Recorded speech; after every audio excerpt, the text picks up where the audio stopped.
Et hop. Allô, allô, test. Est-ce qu'on m'entend bien? Parfait. Ok, Parfait. là ça a l'air carré. Hello, hello, hello. Salut, salut l'équipe. Ok, donc ce soir, on vous a mis un petit écran d'accueil parce que c'est vrai que c'était relou quand même de voir que tout le monde arrivait. Oups, hop, de voir que tout le monde arrivait, qu'on avait déjà commencé à faire le sommaire, tout ça. C'était vraiment pas cool. Ok, donc ce soir, ce qu'on va faire, c'est ce qu'on vous avait dit ce matin à 11h, à savoir le débat pour ou contre le port d'armes. Donc c'est moi qui vais poser les questions. Mais avant ça, on va demander aux invités de se présenter. Comme d'hab, sans entrer dans les gros détails de vie privée, mais de se présenter tout de même. Donc dans l'ordre, Alex, Modo, la puissance, présente-toi. Alors du coup, oui, moi je suis Alex, je suis modérateur sur le chat Twitch. Donc le premier qui dérape, il est banni de façon permanente sans aucune concession. Ouais. Euh, C'est faux, c'est faux, c'est faux, c'est faux. Il peut Oui, que c'est vous faux, mettre c'est faux, des c'est petits faux. mutes sympathiques. Des Ah petits, ouais. petits mutes qui font peur. Euh, Donc du coup, je serai ici pour défendre le pour. Il y a que des mecs qui défendent le pour, c'est effrayant. Corentin, mon ami, présente-toi. Oui, donc bonsoir, moi je suis Corentin Le Gouguec et je suis ici en tant que représentant de l'ARPAC, qui est l'association pour le rétablissement du port d'armes citoyen en France. Et donc je serai ici pareil pour m'exprimer donc en faveur du port d'armes en France. Excellent. Émile.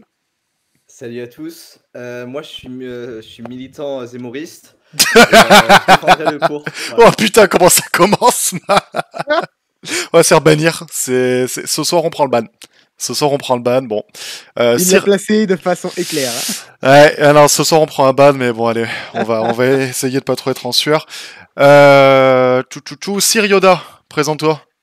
Salut, moi je m'appelle Gauthier, je suis gendarme et je serai principalement pour, mais avec de la réserve quand même, beaucoup de restrictions. Ok, Spoon. Enchanté, je m'appelle Spoon. Oh le délire. C'est Vous avez pas confiance, vous avez trop confiance en l'échange, je donne jamais mon blaze. Ça va pas ou quoi, vous voulez mon recipe aussi? Bon, moi je vais la balancer dans 5 secondes si tu fais le malin.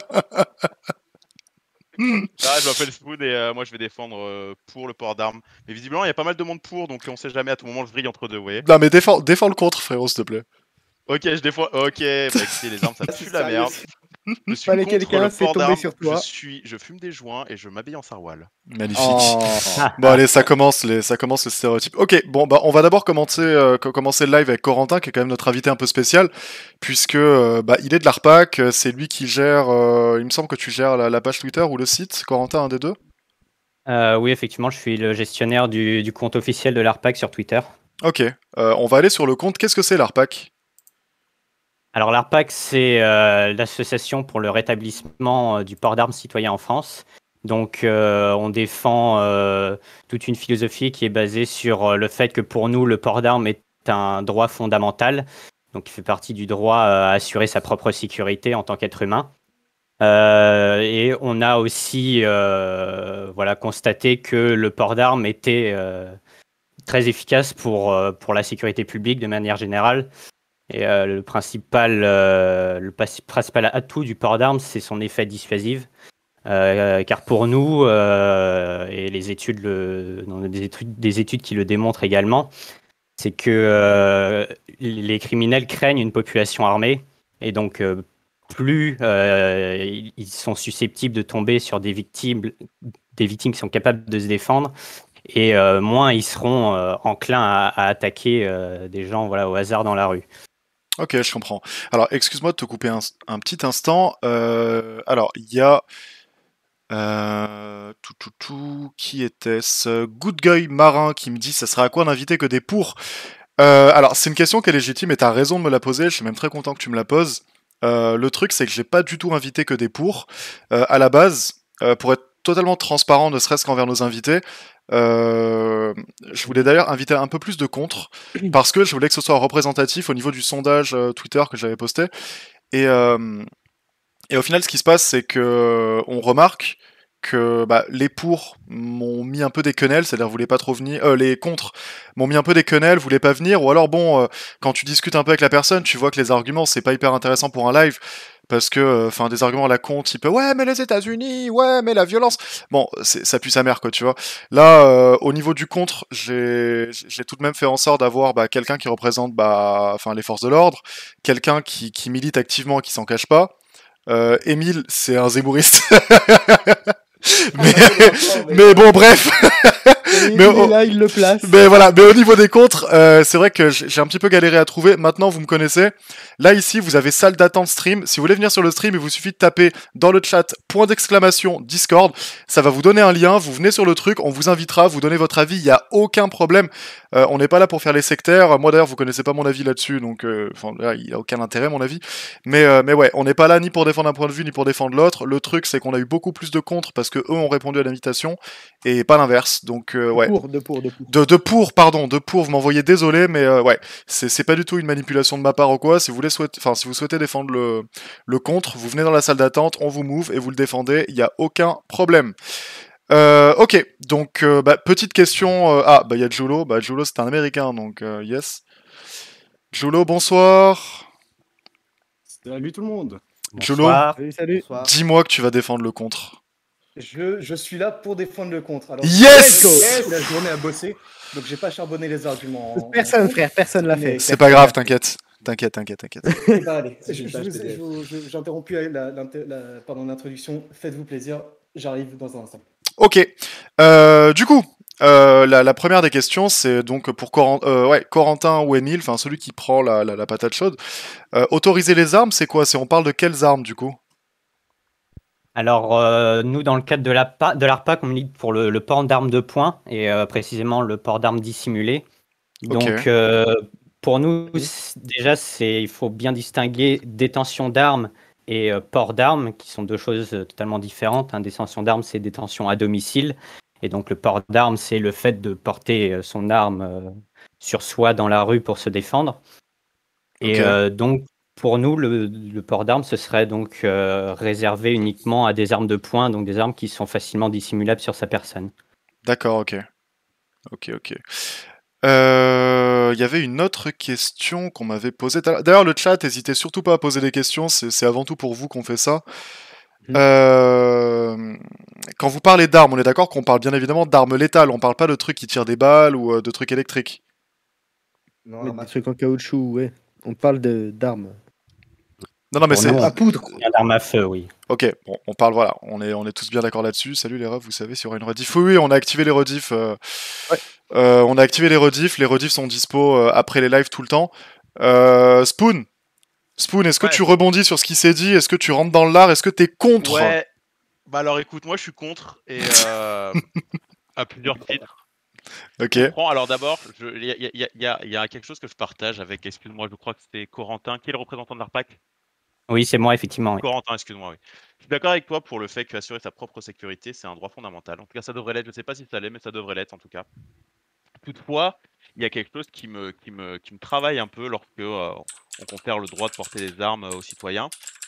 C'est au niveau de la violence, et surtout le monopole de la violence légitime, un concept assez connu, qui est de dire, pour ceux qui ne connaissent pas, qui est de dire que seul l'État a le droit d'exercer une violence puisqu'elle est légitime et nécessaire pour maintenir la société en paix, etc. Bref. Mais est-ce qu'en armant des citoyens, donc j'imagine trier sur le volet, entraîner, etc., bon, j'imagine qu'on en reparlera plus tard, mais est-ce qu'en armant les citoyens, la police ne pourrait donc plus exercer une violence légitime, ou à tout le moins, il y aurait une concurrence des violences? Moi, c'est ça qui m'intéresse. Oh là là, putain, ça m'excite ces petites questions. Ça, c'est de la question, ça. Répondre. Quelle puissance l'éditorialiste. T'as pas le droit de répondre, juste tu pas Non, en fait, tu parles du monopole de la violence légitime, mais ça veut pas dire que l'État est le seul à pouvoir exercer la violence. Bah si. Non, je suis pas d'accord. Parce qu'il peut en fait, par exemple, il y a le cas de la légitime défense, où cette fois-ci, le citoyen a le droit d'exercer la violence. Alors, avoir le monopole de la violence légitime, ça veut pas dire qu'on est les seuls à exercer la violence. Oui, mais c'est un principe, le monopole. Là, tu rentrerais en armant les citoyens, tu en ferais une exception, un principe. Non, parce que ça repose sur le principe de la légitime défense. Et la légitime défense, elle exprime en fait que, en gros, je suis pas juriste, mais que n'importe quelle personne, si face à lui il a une attaque qui est actuelle qui est injuste et qui est dirigée vers lui, il a le droit de se défendre avec les moyens qu'il a. Sauf que non, pas avec les moyens qu'il a, parce que t'es mal tombé, je suis juriste. T'es très mal tombé, gros. Il a activé la carte piège. Excuse-moi, vas-y, j'écoute.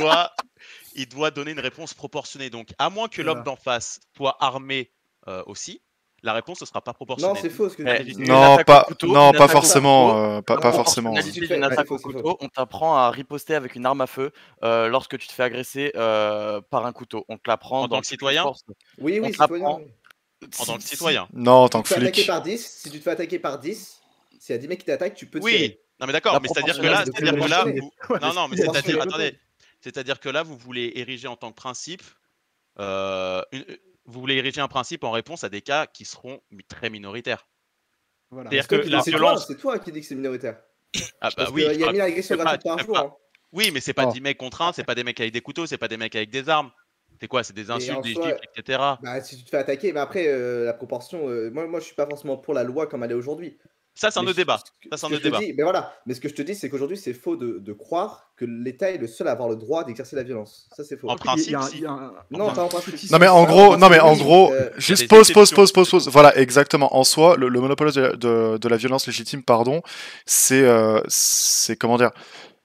L'État, lui, abstrait des relations internationales, frérot. Non, mais évidemment, parce que.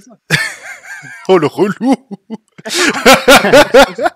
Non, mais ce que je veux dire, c'est qu'en tout cas... Sur ce sujet, je pense qu'il y a une différence entre l'exercice de la violence par l'État et du coup par le citoyen dans le cadre de la légitime défense. Parce que oui, c'est ça. La police, elle a la capacité d'utiliser son arme de manière offensive pour aller interpeller un suspect ou même aller à l'attaque pour défendre des citoyens. Alors que le citoyen, lui, il sera toujours dans une option de se défendre et de se soustraire du danger. Bah, la police, c'est, mais la police, c'est pareil. La police, elle peut pas utiliser son arme de manière offensive, comme tu me le dis, parce que la police elle-même est soumise à une logique de proportion. Tu peux pas te permettre d'ouvrir le feu, en France en tout cas, sur n'importe qui de cette manière-là, tu vois. Oui, clairement. Oui, c'est sûr, mais la différence, c'est que le policier doit tout de même aller au contact des criminels et des suspects pour pouvoir aller les interpeller. Et à ce moment-là, si le suspect... Mais d'ailleurs... la question, c'est tu peux pas garantir que le citoyen va l'utiliser de son arme dans une capacité défensive à 100%. Il y a des gens qui vont l'utiliser d'une manière offensive, ne serait-ce que le trait de Trayvon Martin, où il a fusillé un noir juste parce qu'il était soupçonné de se balader dans un quartier. Mais non, mais la seule question qu'il faut, se poser pour faire la différenciation, c'est... il me semble qu'il y a une présomption de régularité au niveau des actes de la police, non? C'est à la personne qui est victime du coup de la disproportion de prouver qu'il y a une disproportion, non? Exact. Ouais, donc voilà, donc il y a un déséquilibre entre les deux, et d'un côté c'est régulier, et de l'autre côté ça ne l'est pas. Vous voyez ce que je veux dire? Et il y a un déséquilibre, excuse-moi, je rebondis sur ce que tu dis, il y a un déséquilibre parce que la violence qu'exerce la police est légitime. Ouais, tout à fait. On revient sur ça. Parce qu'elle est nécessaire. Mais aux USA, l'État a bien le monopole de la violence légitime. Allez, le point Godwin et des USA du coup. La catastrophe. Non, mais... Le point Marshall. Il est insupportable. Il est trop cassé. Non, laissez-vous parler. Le force de l'ordre, elle est la même. Hein. Les citoyens sont soumis exactement aux mêmes clauses que les forces de l'ordre. Hein. C'est toujours cette notion donc d'immédiateté de la réponse, de la proportionnalité et de la nécessité de la réponse également. À ce niveau-là, il n'y a pas vraiment de grande différence entre les deux. C'est déjà là où il y a... Bah, super, je rebondis sur ça, je passe à un autre truc. Merci Kraus d'avoir rigolé à ma vanne là, putain, je m'emmerde à faire des vannes, personne ne rigole. On parle de proportionnalité, mais est-ce que, et ça c'est un truc assez pratique je pense, et je sais pas si c'est pertinent de le dire en tout cas, mais est-ce que le fait que l'arme que l'on porte soit dissimulée ne réduit pas de fait l'effet dissuasif et que lorsqu'on dégaine, ça représente de fait un danger bien plus grand? Alors, en réalité, l'effet dissuasif, il est procuré par le fait que, justement, les citoyens sont autorisés à porter des armes et le fait que ce soit dissimulé, justement, ça produit une sorte d'effet de paranoïa dans l'esprit des potentiels agresseurs et vu qu'ils ne savent pas qui est armé ou non, du coup, pour eux, n'importe qui est potentiellement armé. C'est justement là d'où vient l'effet dissuasif. provoque des accidents mortels aux USA. Mais Des accidents de voiture et que tu sais pas si quelqu'un en dessous de son. Oui, voilà, c'est ça. Le côté négatif, c'est pas ça. Le côté négatif, la principale dérive, c'est parce que c'est vrai, tu vois, effectivement. Moi, je prenais l'exemple hier, donc petit 3615 My Life. Pourquoi est-ce que j'ai mis ce tweet? Parce que ma copine m'a dit ouais, putain. J'étais en bagnole, il y a un mec qui m'a klaxonné, du coup je l'ai klaxonné, il est descendu au feu rouge, il a tapé à ma portière. Et c'est normal, tu vois, on a tous des réflexes un peu comme ça quand ta copine ou ta mère ou ta sœur te raconte ça. Et moi je me suis dit, mais putain, j'aurais tellement aimé qu'elle ait un deagle, tu vois, qu'elle lui mette 2 bastos dans la rotule, fin de l'histoire. Et En bas de 50 là. On n'est plus trop dans la proportion. Non, mais bien sûr. Voilà, exactement. Exactement. Le feu rouge, il descend, et voilà, c'est ça, tu vois. Et le vrai problème, c'est que si tout le monde commence à avoir ça, et ça c'est la question que je vais poser du coup à Émile et à Corentin, c'est si on commence à armer tout le monde, est-ce qu'il risque pas d'y avoir une présomption du fait que la personne en face de toi est armée, que tu dégaines le plus vite possible et que ça devienne, je sais pas, un western, quoi. Une escalade de la violence. C'est ça, ouais. C'est ça, ouais. Au pire, ça faut le prouver avec des statistiques. Est-ce que ça arrive dans les pays où le port d'armes est autorisé? Israël, le port d'armes est autorisé. Est-ce que là-bas il y a des fusillades? Pour passer en permis de conduire en Amérique, on nous avait des rappels réguliers que tout le monde était armé. C'était insupportable. Quand je passais mon permis de conduire là-bas, on allait à la DMV, ils nous faisaient des rappels sans cesse avec l'instructeur que tout le monde pouvait être armé. Donc on faisait pas le coup en voiture. C'est très bien. Personne fait le coup en voiture, c'est très bien comme ça. En tout cas, est-ce que là-bas, il y a un problème de port d'armes? Je sais pas. Et les flics, est-ce que quand les flics ont un accident, ils sortent leur arme et ils tirent dans les gens et tout ça? Enfin, je veux bien que les gens pètent des câbles, mais il faut le prouver. Est-ce que franchement les gens vont sortir leur arme? Faut le prouver maintenant. Mais attends, les contrôles normalement non violents de police en Amérique deviennent beaucoup plus violents, beaucoup plus rapidement, parce qu'ils ont cette paranoïa de que tout le monde peut être armé, oui. Mais c'est pas parce que tout le monde est armé, c'est parce qu'ils se font tirer dessus surtout. Après, c'est le peuple. Les gens ont des armes, d'accord. Désolé, mais Ava, il a dit les Israéliens ils sont déjà occupés. Surtout les armes illégales. Si on parle de détenteurs de port d'armes légales, des études ont justement été faites et qui démontrent que les détenteurs de port d'armes sont extrêmement responsables et respectueux de la loi et ils commettent moins d'infractions et même moins d'infractions liées à l'arme que les forces de l'ordre aux États-Unis, justement. Exact. Mais ça ne veut pas dire que les forces de l'ordre n'ont pas pour autant l'impression que quand elles sortent de leur commissariat, elles sont en train de partir en guerre contre une population potentiellement hostile. Bien que statistiquement, la majorité des détenteurs d'armes légales sont beaucoup plus sûrs avec leurs armes et beaucoup plus responsables avec que ceux qui les possèdent de manière illégale. D'ailleurs, deuxième question. Plus violente qu'ici aussi. Deuxième question, attends vite fait. Deuxième question pour Corentin, pour peut-être Émile aussi, mais particulièrement pour Corentin. Ce port d'armes que vous proposez, vous le subordonnez à l'adhésion à un stand de tir, c'est ça? Alors oui, enfin pas que, on a plusieurs propositions qui serviraient à encadrer ce port d'armes. Donc déjà être volontaire et de nationalité française et majeur, ça il n'y a pas de problème. On demande aussi à ne pas avoir d'antécédents judiciaires ou psychiatriques. Évidemment être membre d'un club de tir et s'entraîner régulièrement. Et également avoir une autorisation de détention d'armes de catégorie B.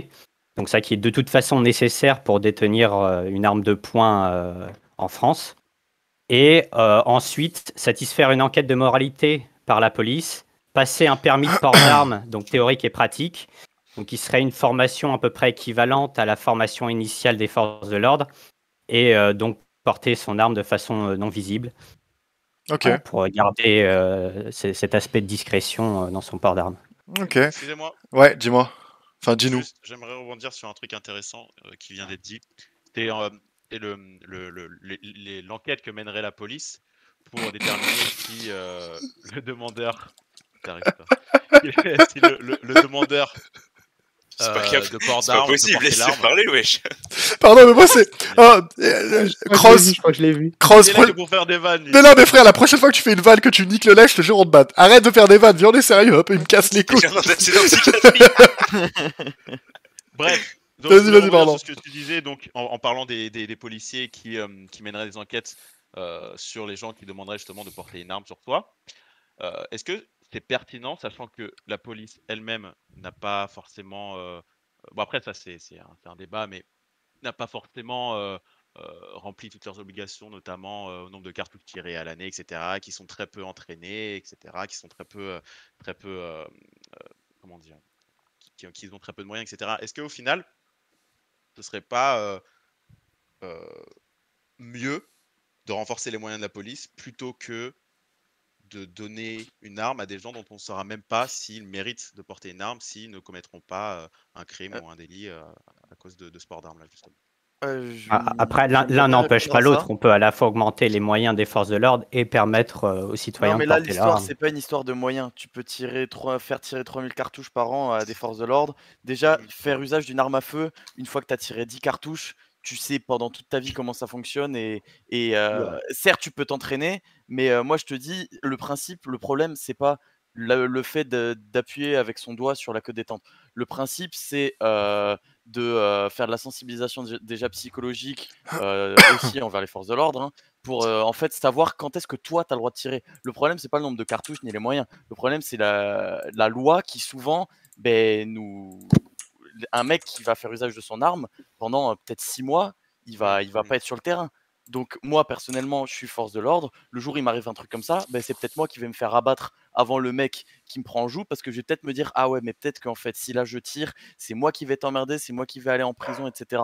Parce que c'est ça en France. D'ailleurs, est-ce que t'en vois beaucoup des armes, toi? Tu vois beaucoup vraiment? Tu sais, quand on parle genre sur CNews et compagnie, ouais, dans les banlieues, dans les cités, c'est vrai ou pas, sincèrement? Alors, dans les banlieues et les cités, généralement, c'est zone police. Donc, nous, on y va que très rarement. Ah, mais oui, putain, excuse-moi, c'est vrai que t'es... Pardon.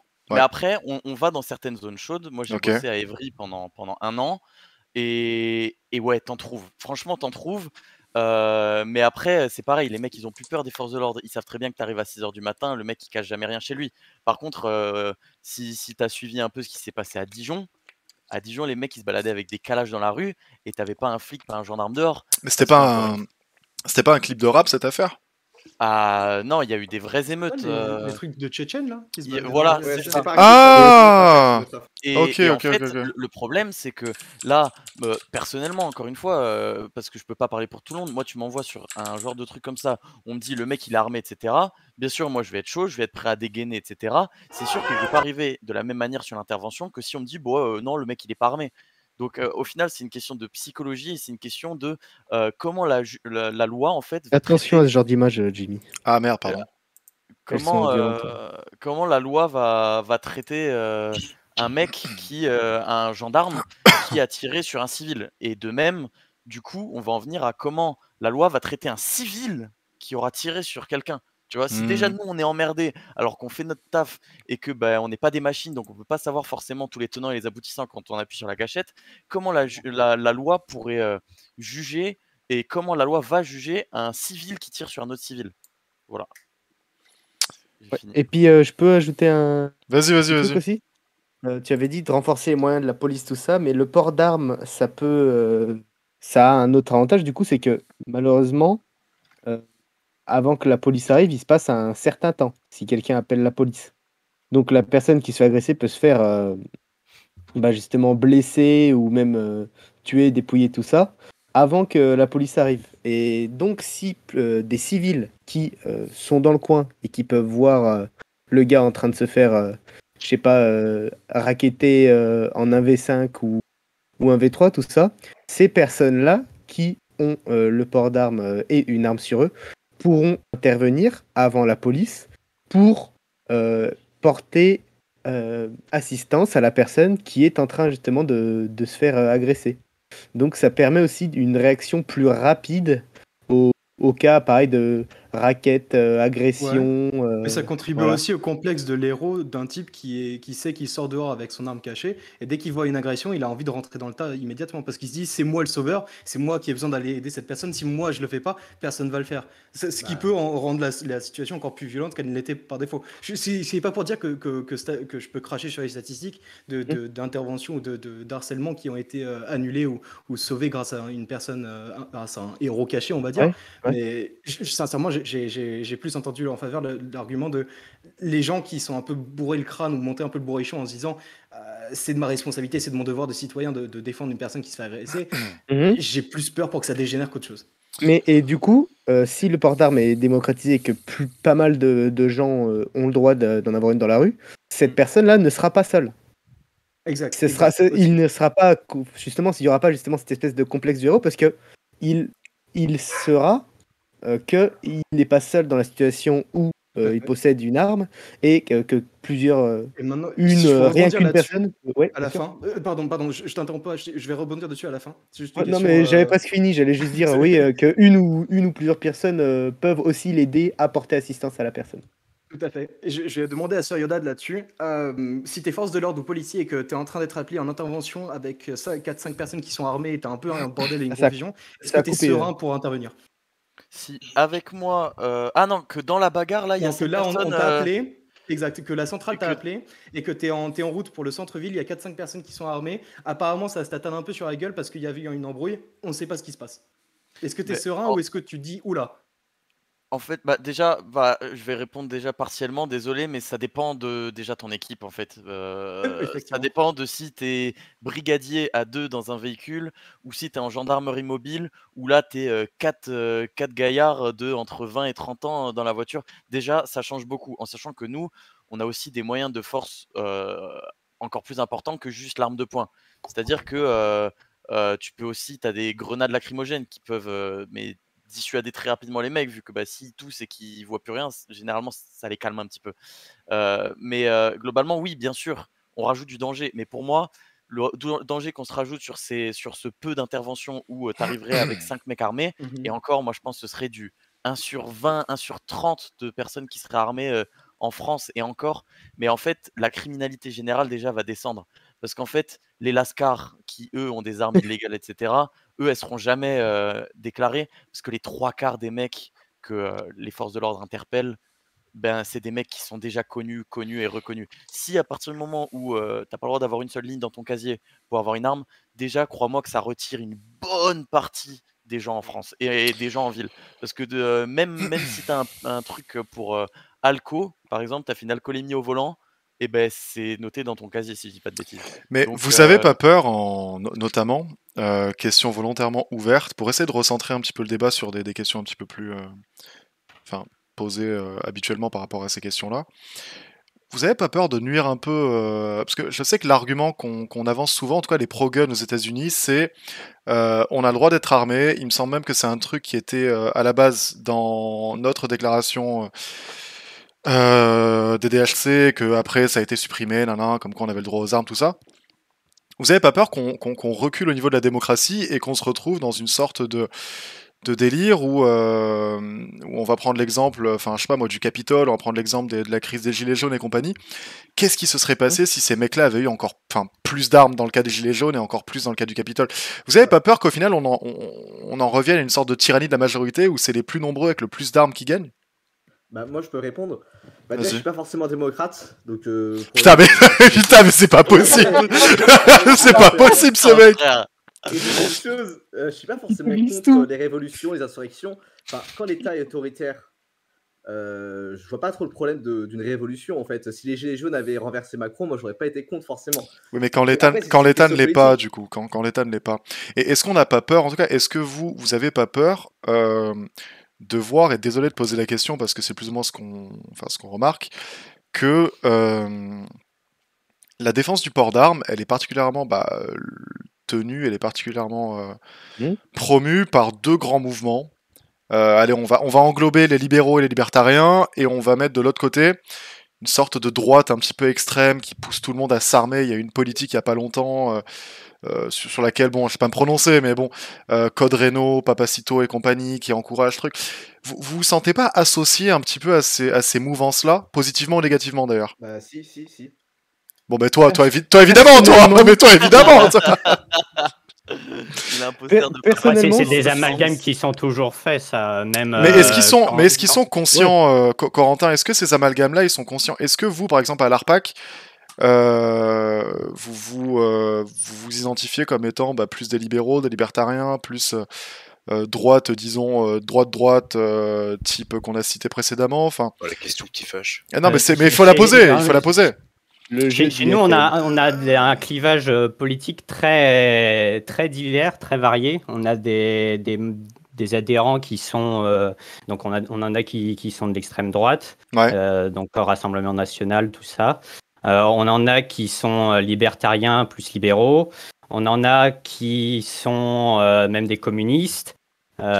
Sérieux? On a donc plutôt extrême gauche, donc rien à voir. On a des gens qui sont royalistes aussi. Donc on a vraiment des mouvances. Il y a des communistes à l'ARPAC. Il y a des communistes à l'ARPAC, vraiment? Ouais, ok. Oui, il y en a tout à fait, oui. C'est hyper étonnant, mais bah voilà, on aura appris un truc, anecdote étonnante. La détention d'armes, dans le communisme, la détention d'armes par le peuple était quelque chose de très important, parce que c'est... Initialement. Voilà, dans la logique du communisme, c'est la révolution populaire, donc la révolution du peuple contre la bourgeoisie. Voilà, exactement. Et quand vous voyez, quand vous voyez par exemple que dans des patelins, il y a des questions volontairement provocantes. Hein, je vous ai dit, j'essaye de titiller un peu parce que je vois qu'il n'y a pas beaucoup de contre. Il n'y a pas de problème. Donc question volontairement provocante. Vous communiquez comment et vous sentez le truc comment quand souvent il y a des drames liés à des chasseurs qui arrivent sur le terrain complètement pétés. Quand il y a des... Non, mais faut dire ce qui est, je pense que Corentin le sait, bon voilà, mais quand t'habites dans le sud, machin truc, tu le sais très bien, mais bon bref. Quand il y a des drames à l'arme à feu partout en France et tout le temps, quand il y a énormément de suicides à l'arme à feu, pas qu'en France d'ailleurs, mais il y en a énormément, qu'est-ce que ça vous fait? Qu'est-ce que vous répondez? C'est quoi votre axe de communication là-dessus? Je peux vite fait, ouais, avant que Bien sûr. parle. Oui, vas-y. Le cas des chasseurs bourrés, je vais y répondre un petit peu après, mais là, le truc les suicides à l'arme à feu, parce que oui, mais ça n'a pas de rapport avec le port d'armes en fait. C'est ça le truc. Ça. Combien de personnes ne se suicideraient pas s'ils avaient la voie d'accès facile de l'arme à feu? C'est ça, voilà. Ouais, mais là, c'est la détention, ça n'a pas de rapport avec le port là. Ouais, mais la détention, c'est la détention, c'est. Ouais, mais ça veut rien dire. La détention, c'est aussi proposé par l'ARPAC et de deux choses l'une. Non, la détention, c'est légal déjà. Nous, on ne propose pas de changer la législation sur la détention d'armes. Ce qu'on propose, c'est d'amener le port d'armes.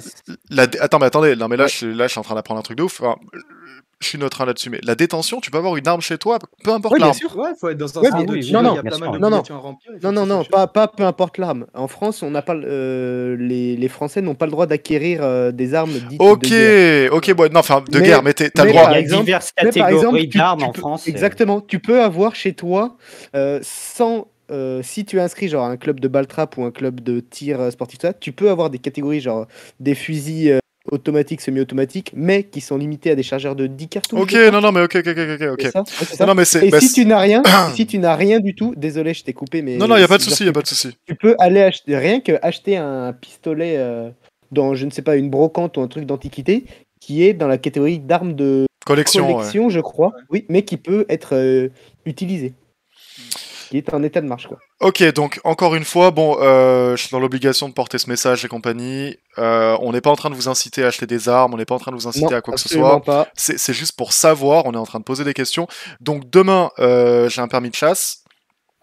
Je peux très bien aller me prendre, je sais pas moi, un 22 long rifle ou quoi, je le pose à la maison, on me dira rien. Là-dessus, c'est bon. Exactement, okay. Tu dois déclarer ton arme, mais un 22 long rifle, un calibre 12 aussi, des trucs. Ouais, mais ça se déclare où? C'est en préfecture, ça? En commissariat, je crois. Commissariat? Ok. Donc, de toute façon, quand vous achetez l'arme, l'armurier déclare pour vous l'arme automatiquement. Donc d'une certaine manière, il y a un suivi tout de même. Exactement, les armes. Il y a un registre des armes en France. Et je peux. Désolé, je. Non, vas-y, frérot, bien sûr. Il y avait plusieurs personnes dans le chat qui avaient dit oui, si jamais le port d'armes est là, tout ça, donc plus de gens peuvent acquérir des armes. Est-ce que ça va pas augmenter le marché parallèle illégal des armes à feu? Et à ça, je répondrai. Après, je laisserai bien sûr Corentin. Oh putain, il s'est fait la question et la réponse. Mais quel homme! Julot, mais ouais, bien sûr. Quel homme! Voilà. Je répondrai que ça peut, oui, augmenter le trafic d'armes sur les marchés parallèles, mais que les armes, justement, sont identifiables, traçables. C'est-à-dire que si par voie légale, vous achetez une arme, l'arme est associée, parce qu'avec les numéros de série qu'elle possède sur ses pièces, tout ça, est associée à vous, votre personne. Et donc, si pour une raison X ou Y, vous venez à vendre cette arme illégalement, c'est-à-dire en soum-soum, parce que si le port d'armes existe, il doit forcément y avoir un moyen de vendre des armes plus officiellement, occasion. Et si jamais, par exemple, la personne à qui vous avez vendu votre arme fait quelque chose de malheureux avec, et que l'arme est retrouvée, elle peut être identifiée et grâce à ça, votre nom sera directement associé à cette arme et donc vous serez retrouvable et condamnable. Et les Ok. personnes Voilà. qui ont envie de faire des choses malheureues en rachetant une arme légale et en faisant des choses illégales avec sont bien au courant des moyens d'enlever les numéros de série qui les tracent.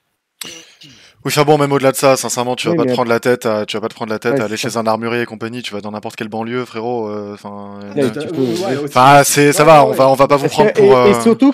et surtout que ça va pas forcément beaucoup monter parce que justement, ceux qui achètent des armes par la voie légale, justement, c'est ceux qui ne veulent pas le faire par la Ouais, voie clairement. légale. Donc c'est des gens qui ont peut-être des familles, des situations, ils ont des choses à perdre. Donc vendre une arme de façon, vendre une arme illégalement, ça peut, je pense, leur faire perdre plus que leur faire gagner un petit peu la somme d'argent qu'ils auront, quoi. Clairement, mais Genre, question, ils ont plus à perdre. Ouais. question intéressante parce que je vois donc sur le site de l'ARPAC que le port d'armes existait avant d'être suspendu en 39, donc par un décret à l'esprit temporaire, nous ne devons pas tolérer la perte de nos droits et l'aliénation de notre liberté. Corentin, est-ce que tu peux nous en dire plus là-dessus, sur le contexte, pourquoi Alors oui, effectivement, avant 1939, donc il y avait un permis de port d'armes qui existait en France et donc on avait le droit, en tant que citoyen, de porter une arme pour se défendre. Ouais. Et donc c'est une loi qui a été abolie en 1939, un peu à la veille de la Seconde Guerre mondiale. Et la raison officielle pour ça, c'était pour empêcher, enfin éviter qu'il y ait une insurrection du peuple contre le gouvernement. Et c'est quelque chose qui a été maintenu et sévérisé sous le gouvernement de Vichy, puisque la détention et le port d'armes étaient punis de mort. Et donc, Ah ouais, putain. ce qu'on a actuellement, c'est un peu un reliquat des législations qui étaient passées à cette époque-là, quoi. Ok. Et philosophiquement, l'ARPAC, quand vous parlez de droit fondamental à se défendre, vous entendez se défendre contre des citoyens ainsi que l'État? De défendre sa vie, donc contre toute agression illégale qui viendrait à mettre en danger votre personne. Donc si c'est que ce soit quelqu'un qui rentre chez vous, je sais pas, pour vous cambrioler et qu'il est violent et qui vous attaque, donc ce serait pour se défendre dans ces cas-là, ou même dans la rue si je sais pas, quelqu'un avec un couteau vous menace pour avoir votre portefeuille, et ben que vous puissiez vous défendre et ne pas vous faire poignarder dans ces cas-là. Mais quelle est la position de l'ARPAC vis-à-vis de l'État, justement? Tu sais, c'est un peu l'argument du second amendement qui est de dire, voilà, il faut armer les citoyens parce que en cas de tyrannie de l'État, les citoyens pourront se défendre. Quelle est votre position vis-à-vis de ça? Alors nous sommes donc des fondamentalistes de la Déclaration des droits de l'homme et du citoyen. Et dans les déclarations des droits de l'homme et du citoyen, il y a quelque chose qui s'appelle le droit à la résistance à l'oppression. Donc pour nous, c'est pas inenvisageable que les citoyens puissent utiliser leurs armes pour se défendre contre un gouvernement, contre une Tyrannique. dictature. Parlons de Oui, droit, et tyrannique. si on revient au niveau individuel, ça serait pas. Est-ce que vous avez des propositions pour une évolution juridique à l'égard de. Quand on fait de la défense, par exemple, de sa maison en Amérique et qu'on utilise la doctrine du château et que chacun est maître de chez soi et donc il est prêt à disposer de la manière qu'il y voit comme bon il semble. Donc, ce qui fait que si quelqu'un cambriole ta maison et qu'ils ont 2 couteaux, tu peux leur mettre 5 coups de calibre 12 dans les fesses et personne va venir t'embêter. En France, et si on cherche ça avec la proportionnalité avec des éléments de légitime défense, ça va être beaucoup plus difficile, quoi. Juste par curiosité, est-ce que vous avez des propositions d'évolution juridique par rapport à ça? Alors oui, on a des pistes donc d'évolution de la législation en matière de légitime défense.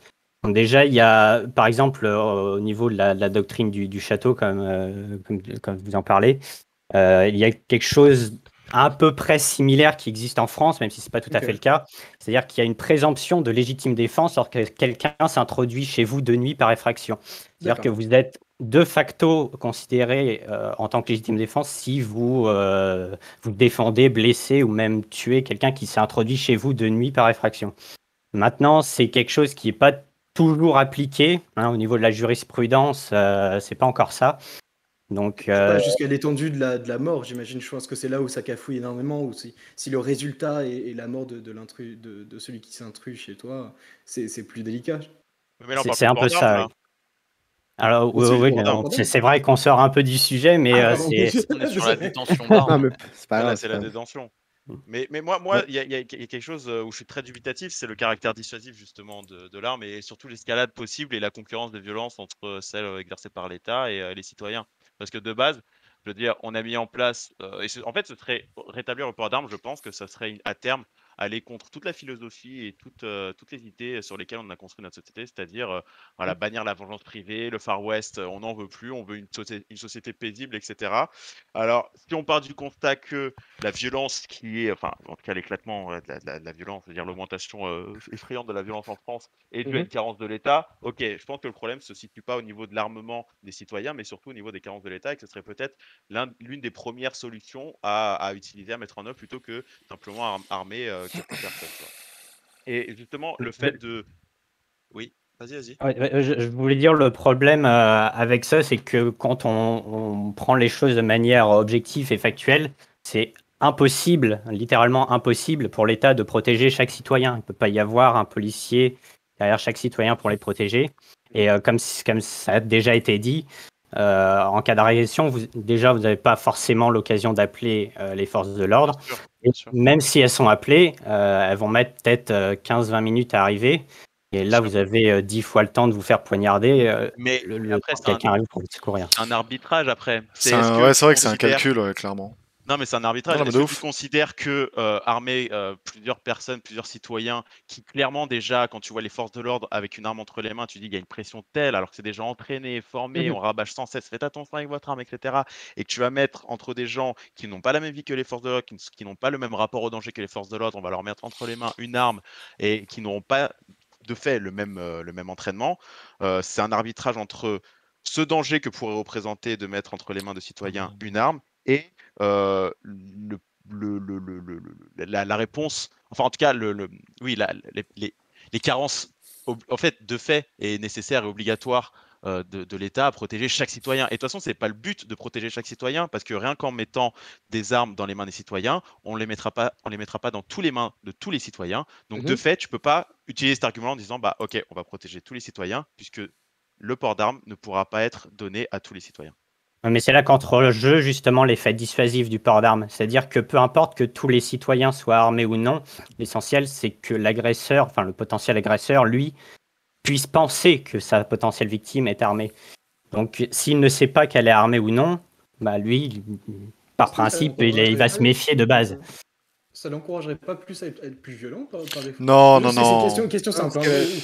Ouais, je peux éventuellement peut-être répondre. Après, bon, c'est une réponse comme ça, je vais sortir toute bête, mais à être plus violent, oui, mais ça peut aussi plus rapidement, plus entre guillemets facilement lui coûter la vie, du coup, s'il fait preuve de plus de zèle envers une personne qui peut être armée. Mais en réalité, ça augmente aussi énormément les risques à l'agression. Tu vois. Non, mais faut surtout voir que la plupart des agressions, comment dire, la plupart des agressions, déjà de base, c'est, vous m'entendez ou pas là? Oui, on t'entend. Oui. La plupart des agressions, c'est pas des trucs qui, en tout cas, tel que je le vois, tel que je l'entends, bon, ça ressort des stats aussi, donc ça m'arrange. Mais la plupart des agressions, c'est pas des trucs qui sont, enfin, agressions, voilà, qui sont prémédités, genre tel mec qui va aller fumer tel mec ou telle meuf, machin. C'est vraiment, par exemple, ce que je décrivais tout à l'heure par rapport à ma copine, le gros connard qui se sent pousser des couilles parce qu'il voit que c'est une nana dans la voiture d'en face, tu vois. Et là-dessus, effectivement, à mon avis, le port d'armes dissuaderait. Pourquoi? Parce que le mec derrière, il va se dire, bon, ok, elle a peut-être une arme, ça vaut pas le coup de faire le cacou, tu vois.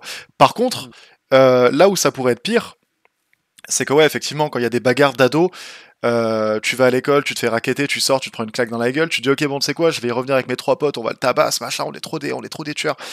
Bah il se peut qu'après il y ait des dynamiques d'escalade, que le mec revienne avec 2 armes, 3 armes, machin truc. Et là c'est la guerre, tu vois. Donc l'arbitrage, là où il doit avoir lieu, c'est où est-ce qu'il y a le plus d'agression.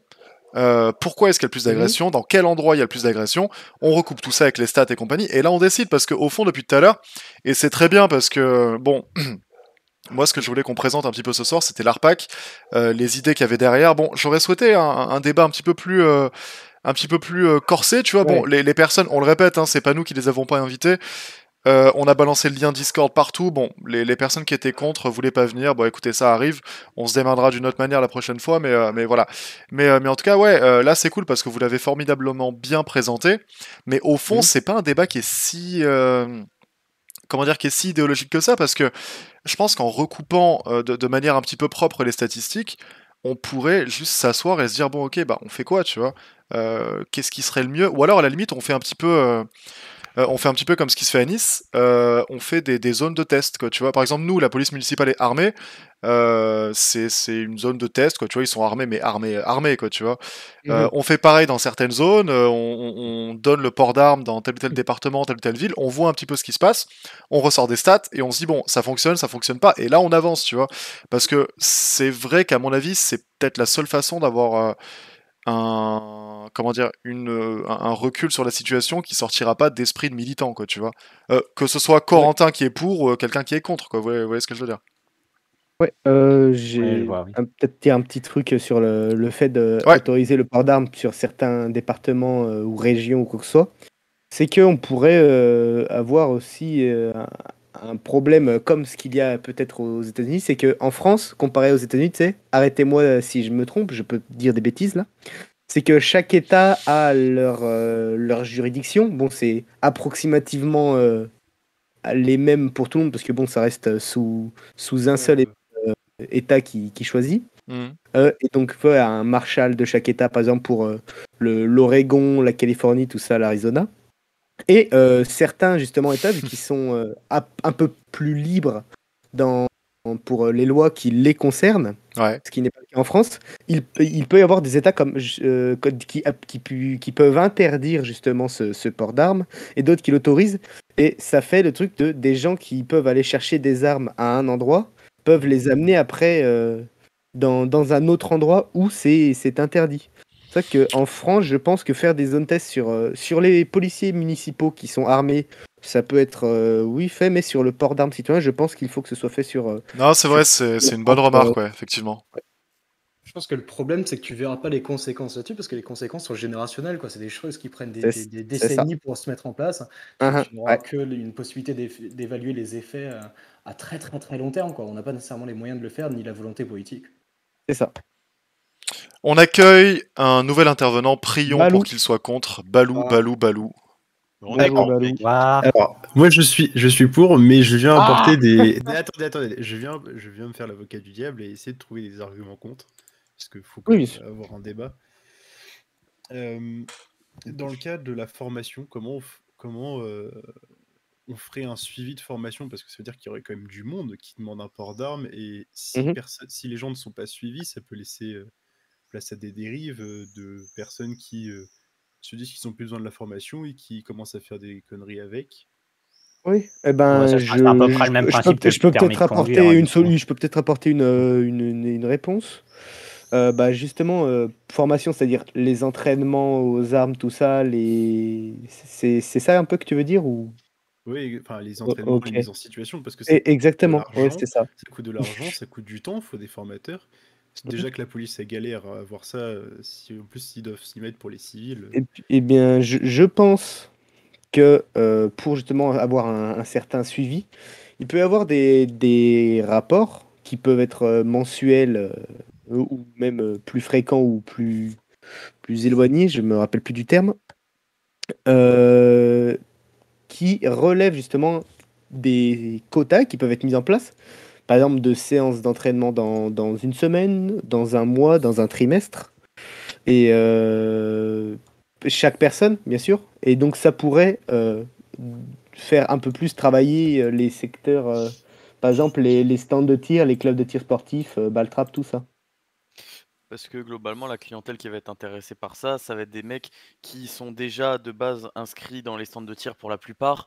Et en fait, c'est pour le même principe quand quelqu'un veut acquérir une arme de catégorie C, par exemple, Mhm. c'est encore en dessous.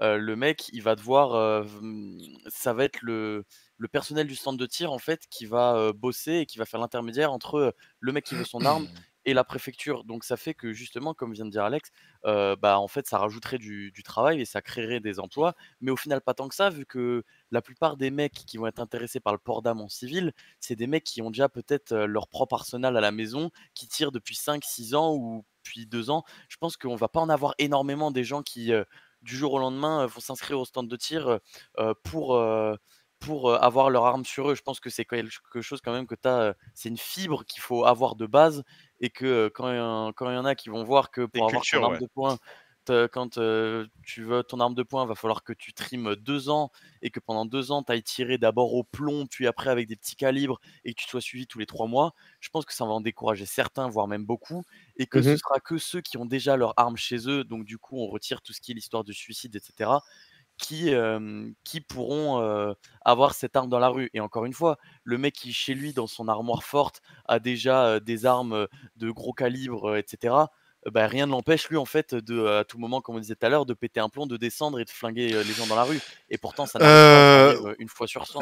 Totalement, mais du coup, dans le cas du port d'armes... Ah, pardon, Jimmy. Non, vas-y, t'inquiète. J'y pense. Mais dans le cas du port d'armes, par exemple, je prends l'exemple des chasseurs qui font de la merde et qui sont... Enfin, certains qui font de la merde et qui sont torchés et qui respectent aucune des règles de sécurité. Enfin, il y en a 4, mais bon, vraiment, c'est trop compliqué. Aucune des règles de sécurité, du coup, qui font des accidents, qui blessent des gens, voire les tuent. Dans ce cas-là, on peut pas non plus vérifier que chaque matin, la personne qui prend son arme, qui a un port d'arme, n'est pas torchée ou n'est pas sous drogue. Comment on contrôle ça? Tout comme tu peux pas vérifier qu'un gendarme qui part en service n'est pas sous drogue, sous alcool. Oui, mais ça, à la limite, il y a les collègues. Enfin... Sirioda, il est en train de nous faire des aveux en live. Non, mais voilà, c'est ça. Mais c'est des collègues qui peuvent s'en apercevoir. Ils sont trop bourrés pour s'en apercevoir. Mais c'est comme quand tu prends ta voiture le matin et que tu arrives au taf, les gens ils pourront pas savoir si t'es sous. En fait, c'est comme pour tout. Simplement, petite question avant d'oublier, vraiment désolé de vous couper, mais ça me taraude depuis tout à l'heure. Au niveau de législation sur les armes à feu, il y a quand même marqué qu'en gros, si tu as une arme qui est plus vieille que 1900, t'as même pas besoin de l'enregistrer, tu peux l'avoir à la maison, c'est collection. Ouais. Question, les armes de ces années-là,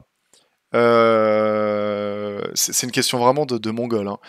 Mais tu tires sur quelqu'un avec, on est d'accord, tu le fumes aussi, enfin, c'est pas des armes qui tirent des confettis, quoi, c'est des vrais trucs. Ouais. Oui, tout à fait. C'est vrai qu'on ne le sait pas, mais il y a des armes dans les armes de catégorie B, donc c'est-à-dire les armes totalement en vente libre, hein, que n'importe qui avec sa carte d'identité peut acheter en armurerie. Il y a aussi des armes à feu, donc qui sont considérées comme des armes anciennes. Et, mais c'est considéré comme de l'or, quoi. Ouais, mais ça reste des armes à feu, des armes à poudre noire. Ça reste des armes à feu, mais... attends, d'ailleurs, je m'excuse, est-ce que je t'ai coupé? Je pensais que t'avais fini. Non, vas-y. Vas-y, tu peux y aller. C'était mal dominant ici, putain. Oui, du coup, après, ça reste comme tu dis, les armes de 1900, c'est quand même des vieilles armes. Il y a tous les inconvénients qui vont avec, c'est-à-dire peut-être une certaine défaillance, manque de précision, manque aussi de puissance liée à la munition qu'elle peut tirer. Pas B, mais D. Ah oui, apparemment, c'est catégorie D, c'est D2 même. C'est ça. Et donc, du coup, oui, tu peux acheter des vieilles armes facilement, mais c'est pas des. Pardon de vous déranger. On est d'accord que les bombes lacrymo, t'as le droit de les avoir. L'utilisation est vachement réglementée. Faut gaffe à ne pas l'utiliser mal. Oui. Non, je crois que t'as pas le droit. Je crois que t'as pas forcément le droit de les porter, mais genre si t'es genre une petite meuf d'1m60 et de 50 kilos, tu vois. En vrai, Yoda. Les flics vont pas t'emmerder. Yoda, frérot, si tu contrôles une meuf, allez, ça va, il est 23h, c'est une petite meuf, il fait nuit, il casse les couilles. Ouais, et tu vois qu'elle a un lacrymo. En vrai, tu lui dis un truc ou Osef, honnêtement? Jamais de la vie. À mon avis, ça dépend si c'est de la lacrymo, non? Ce serait ta mère ou ta sœur, tu lui dirais quelque chose, bien sûr que non. Merci, mon frérot. En fait, il y a une énorme tolérance là-dessus. Si bien sûr, comme je te dis, c'est un lascar qu'on contrôle, qui nous parle mal, etc., que ça en vient à une fouille, il nous présente son sac parce qu'on lui demande d'ouvrir son sac et que dans son sac il y a une putain de lacry, mais bien sûr qu'on va la saisir, et s'il nous fait chier, là du coup on a des billes pour lui le faire chier parce que juridiquement il a pas le droit. Mais globalement, si c'est ton petit frère de 13 ans ou autre qui se balade et qui a ça parce qu'il se fait racketter à la sortie de l'école, etc., enfin on va pas l'emmener au comico, quoi, ni à la brigade. Non, il y a une énorme tolérance là-dessus. Ah ouais, parce que c'est mon avis, ça fait plaisir. Si c'est moi par exemple qui me balade avec, je pense pas mais je suis toujours hyper sympa avec tout le monde, poli et tout. mais je suis quand même 1m85 pour 120 kg. Si je me balade avec une lacrymo dans mon sac. Le videur, le gorille. Une commode. Tu veux des programmes fit ou pas? Mais frérot, Voilà ce mec. Non, frérot, tu fais le gabarit d'une commode, t'as besoin d'un lacrymo enfoiré. C'est quoi ça? Le mec. Ils vont rigoler, mais en Amérique, Ça, moi, c'est c'est juste un exemple, c'est pour dire que Ouais, à mon ouais. avis, ils seront moins tolérants envers Non mais moi. ouais, clairement. envers une petite Exactement, qui fait exactement. 1m50. Non, non, Ouais, Ça clairement. dépend du gabarit aussi, genre qu'est-ce que je fais avec une lacrymo avec ma Non, clairement. avec ma taille. Le gars, c'est un frigo là. Et déjà, tu vois, Jimmy, le mec qui vient toquer à la vitre de ta copine, quand elle va lui foutre un petit jet de lacry entre les deux yeux, ben tu vois, il n'y a pas besoin d'une arme à feu pour que ça le calme Non, je bon coup, quand même. vais lui prendre ça, moi. Tu peux commander ça sur Amazon. Hein. Amazon, ça vient des États-Unis et c'est très efficace. Hein. Je vais le prendre. Guardian ou un Archangel, c'est ça? J'ai un exemple aussi C'est un mal de à détention Je vais prendre ça, illégale. moi. Un jour, j'étais dans le bus et il y a des jeunes qui sont rentrés à un arrêt, c'était une cité, Mhm. qui sont rentrés avec la lacrymo la même taille que celle des gendarmes et des flics. Ouais, la Dans le bombinette. bus, avec genre bien visible. Et je sais pas pourquoi, à un moment dans le bus, le mec il s'est dit bah, je vais lâcher un petit jet comme ça. Il a lâché un jet, tout le monde est sorti du bus. C'est une strat. Ça doit puer de ouf, ouais.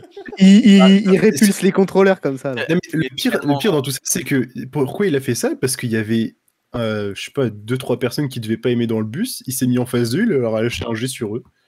Oh là là. Et après, ils sont sortis, Bah, c'est là, parti en c'est version très- de. c'est- J'ai fait, bah, c'est moi. Ah, bah, ok. Mais attends, mais au lycée, c'est rien à voir, mais au lycée, nous, il y avait une histoire, une meuf comme ça qui se faisait emmerder, tu vois. Elle a sorti un espèce de déo, ou peut-être de la laque, ou je sais pas ce que c'était. Et ben, d'ailleurs, Lucas, il la connaît, cette histoire, Spoon. Et bref. Ouais. Et donc, nous, on voit ça un peu de loin, tu vois. Et on se dit, bon, allez, vas-y, Osef, tu vois, ils sont frères et sœurs, nique sa race, tu vois. Et bref. Ah oui, parce que la meuf se faisait emmerder par son frère, bref. Et attends, mais nous, au début, on s'est dit, ouais, elle va sortir son déo, elle va le gazer comme avec un lacrymo, tu vois. Elle a sorti un briquet. Gros, j'ai vu ça, j'ai explosé de rire au début. Et quand j'ai vu que le mec, ses fringues commençaient à cramer, j'ai fait, ouais, non, bof, tu vois. Je fais, non, bof, c'est pas drôle du tout. Oh putain. Gros, l'histoire, mais tu sais que des fois, j'y repense, je pleure de rire sa race. Ah, donc là, la meuf, elle a cramé son frère en direct. Non, mais en vrai, mais en vrai, je me souviens plus comment ça s'était fini, mais le mec avait pas grand chose. Juste en gros, son ispac surtout, parce que le mec s'était retourné en mode, son ispac avait pris feu hardcore, je sais pas ce qu'il y avait dedans, c'était incroyable. Et oui, les lycées de banlieue, les ZEP. Je suis mort. Il se passe que des dingueries. Non, mais ouais, tout ça pour dire, d'ailleurs, putain, ça fait bientôt, oula, bon, bah, ça fait 1 heure, yes. Ouais, donc tout ça pour dire qu'apparemment, ouais, il y a des trucs que tu peux avoir et que ça, c'est pas mal. Ça, on prend. ça, J'ai une c'est question pas mal. rapidement. Bon, je suis un Vas-y, peu à la Florent. bourre, hein, mais c'est quoi l'idée dominante ici? Moi, pour, ici, pour. Plutôt pour. Globalement apparemment. pour. Ouais, globalement pour. Ouais. Pour aussi. Ok. Ouais, du coup, excusez-moi, je change complètement de sujet parce que Mental Arnold, je ne t'ai pas oublié, j'ai noté ta question, avait posé une petite question qui pourrait être intéressante. C'est, sachant qu'on n'a pas le droit de se balader avec un tournevis pareil, lacrymo, couteau, est-ce que passer directement aux armes à feu, c'est un peu extrême? Donc, je pense que par cette question, il veut dire pourquoi pas plutôt autoriser les armes contendantes ou tranchantes plutôt que les armes à feu. Le métier bon. Bah, si je peux Ouais, si tu peux répondre du commencer point par de de vue l'escrime, de ouais. l'ARPAC. Non, mais Bon, ouais. Pas des épées, quoi, mais en genre fait, des crans d'arrêt, par exemple. L'arme à feu, c'est le moyen le plus efficace qui existe pour défendre sa vie. Donc pour nous, quitte à autoriser le port d'armes pour se défendre, autant autoriser ce qu'il y a de plus efficace pour ça.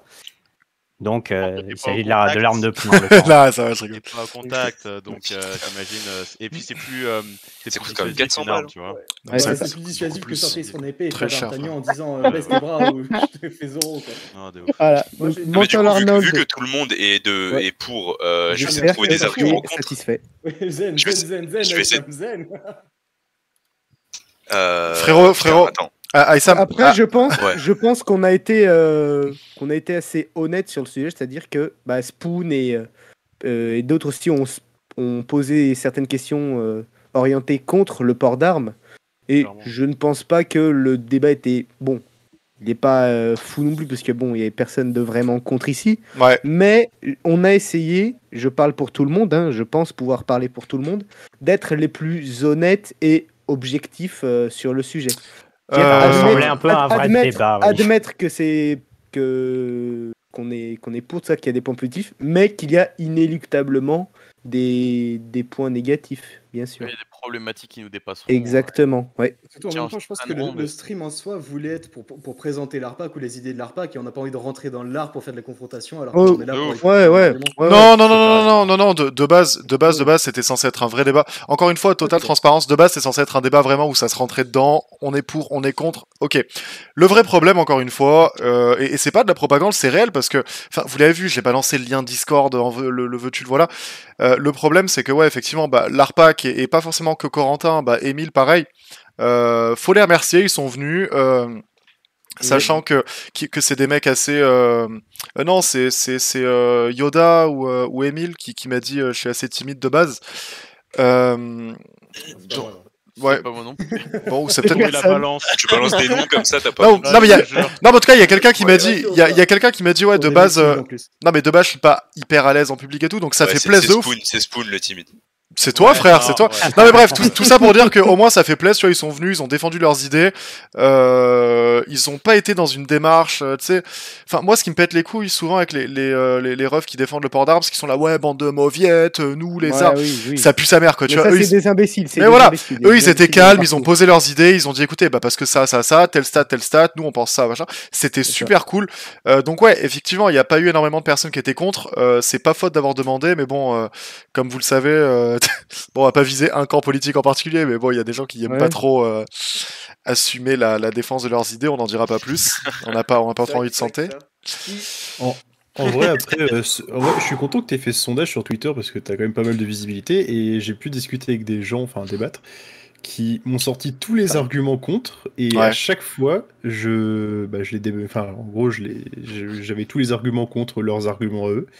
Et derrière, ils cherchaient de nouveau, et à chaque fois, ils en avaient pas de nouveau au final, et ça s'arrêtait. Oui, mais ce genre de discussion, ça tourne autour de... Et pourtant, franchement, je comprends pourquoi ils sont contre, je sais pourquoi ils sont contre. Il y en a plein, ils ont peur de ça, des armes, forcément. C'est ça touche à l'émotionnel. Mais je suis toujours dans l'éducatif, et la réponse, pas mauvaise. Du coup, ils ont pas de raison de s'énerver, et en général, les débats vont loin, et ça s'arrête quand ils ont plus d'arguments. C'est archi circonstanciel. Et ça, je trouve ça cool. C'est pas quelque chose que je recommanderais à qui que ce soit. C'est pas agréable. Après, je trouve qu'on a, juste depuis qu'on est enfant, on a toujours inculqué le fait d'avoir peur des armes. Et je pense que ça joue quand même pas mal compte dans le sens où on joue beaucoup sur l'émotionnel, énormément d'ailleurs dessus. Et ce qui peut faire peur aux gens, c'est le fait de tirer sur quelqu'un. Enfin, le fait que c'est une action difficile quand même. C'est quand même une action. Mais après, tu vois, si cette personne te braque en premier temps, voilà quoi. Si le port d'armes est un droit fondamental, le droit à la vie aussi. C'est un peu normal d'avoir peur de tirer sur des gens et d'enlever une vie. C'est quand même une responsabilité que je pense peu de personnes sont capables d'assumer, y compris les forces de l'ordre. C'est ça, et surtout c'est très lourd. Après, totalement. Après, c'est pour ça, il y a que les psychopathes et sociopathes qui s'en tirent très bien avec ça. C'est pour ça que moi je suis très content qu'il n'y ait pas le port d'armes. J'habite dans le sud, je suis rebeu, mes voisins racistes m'auraient tiré dessus parce que je passe en moto tôt le matin. Ça aurait été mauvais bail, mauvais bail. Sortir d'une carabine à 8h du match. Oula. Bon, bah on va devoir te bannir. Putain, mais depuis quand il y a ça sur mon serve? Jimmy, le débat est bientôt fini? Ouais, je pense. Okay. Yes, on parle juste avant, je lâche une petite dernière question. Je ne sais plus qui l'a posée. Mais exactement, les tasers, donc ceux de catégorie D, ceux qui peuvent taser à distance. Pour le port d'armes, vous en pensez quoi? Vous le comptez aussi dans le port d'armes? Oui, à partir du moment où c'est en catégorie B, que c'est dissimulable, pourquoi pas, hein, j'ai envie de dire. C'est tout à fait envisageable. Hein, si quelqu'un préfère un taser qu'une arme à feu, Choyeur, voilà. Il fait comme il veut. Non, je sais pas. Si c'était lui, je crois. Moi, j'aime bien le Moyen-Âge. Est-ce que les pistolets arbalètes, c'est autorisé dans la fac? Alors ça, je sais pas en quelle catégorie c'est, pour être franc, mais je suis pas sûr que ce soit bien dissimulable. Oh, l'animal. Oh, je suis mort. Émile Saouf, il a dit. Alors, je suis souverainiste, je suis zémouriste, j'adore le Moyen-Âge, j'ai envie de m'acheter une arbalète. Vraiment le boss. Vraiment le boss. Le boss. Est-ce que je peux sortir dans la rue avec ma catapulte? Vraiment le boss. Vraiment le boss. C'est meilleur parce que tu peux recharger plus vite, mais Enfin, Bon, en tout cas, merci à tous d'avoir été là. Honnêtement, c'était un débat cool. Bon, encore une fois, on vous invite pas. Et ça, c'est important de le rappeler parce qu'il y a beaucoup de trous de balles qui font des tutos à la con pour. Ouais, vous savez, vous pouvez acheter un Desert Eagle 900 € en allant à en dessous de tel pont, machin truc. C'est pas ce qu'on vous dit. On vous dit pas de. Bon, Corentin peut-être, pas le Desert Eagle, mais Corentin il milite vraiment là-dessus. Donc lui, voilà. Mais en tout cas, nous, on vous dit pas armez-vous, ne vous armez pas, achetez des couteaux, des trucs dissimulés. C'est pas du tout le débat. Là, c'était un truc hyper intéressant. On n'a pas trop eu le temps de l'aborder et malheureusement, il est 21h. Moi, j'ai un peu des trucs à faire. Je vais devoir couper le live. Ouais. Mais il y a un débat qui était hyper intéressant. On l'abordera peut-être une autre fois sur quand on parlera notamment du fameux déclin de la démocratie et compagnie. Un truc qu'on n'a pas assez exploré, c'est le côté, ouais, il faut que la population soit armée pour être défendue face à l'arbitraire, face aux gouvernants qui outrepassent un petit peu leurs prérogatives, tout ça. Ça, c'était un super débat. Je pense que c'est un truc qui mérite plus que 10-15 minutes en 2 spies en fin d'émission. Donc on le fera, je vous le promets. Ouais. Petit mot de la fin. avec la Donc, V2. yes, avant de laisser les invités dire au revoir. Ceux qui peuvent sub, ceux qui ont prime, ceux qui peuvent balancer des dons, il faut qu'on prenne le stream deck là, on augmente des trucs, Alex à 0 nous facture toutes les modifications qu'il fait sur Streamlabs, il commence à nous coûter cher, je suis ruiné à cause d'Alex, it's C'est un time. vautour. Alex me vole tout mon argent, c'est une sorte d'huissier. Donc voilà, ça c'était le moment promotionnel. Est-ce que vous avez un mot de fin les copains, un message à balancer, ouais? Oui. Vas-y, je commence du coup. Vas-y. Merci au chat qui a été vraiment intéressant à lire pendant ce débat. Des bonnes questions, des bonnes réflexions, tout ça. Et merci à Jean Smog qui apparaît pour la première fois sur le chat et qui nous dit que l'arbalète est en catégorie D. Donc oui, Émile, tu peux aller facilement acheter une arbalète.